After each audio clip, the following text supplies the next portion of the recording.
Ta shplash apo jo sallatën e paketuar në qese. Duhet lar apo jo gjoksi i pulës. Dha duhet të shpërlahet shalqiri me ujë para se të pritet. Ja një udhëzues i shpejt që do të hedh poshtë disa keqkuptime të zakonshme.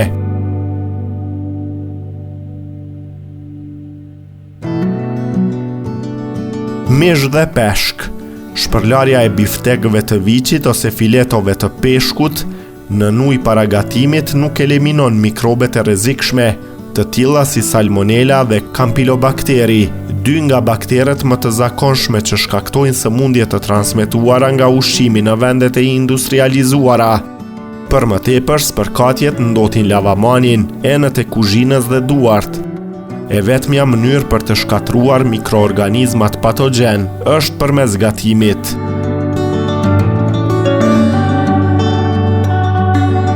Perimet.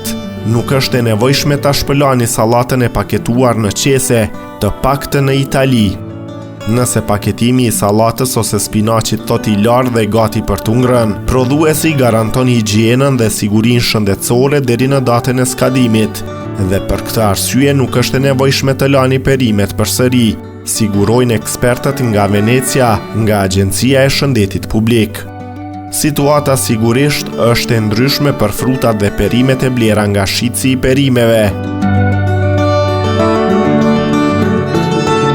Bio. Dhe duke folur për keqkuptimet, nuk është e vërtet që mund të mos lani perimet organike. Organike nuk do të thotë sterile. Frutat dhe perimet e rritura pa përdorimin e pesticideve ende rriten dhe mund të kontaminohen nga kafshët, pleu dhe mikroorganizmat si listeria. Prandaj ato duhet të shpëlahen me ujë të rrjedhshëm, njësoj si ato të rritura në mënyrë konvencionale. Frutat. Shalqiri ose pjepri duhet të pastrohen para prerjes. Lëkura mund të kontaminohet nga mikrobet që thika i mbart në tul.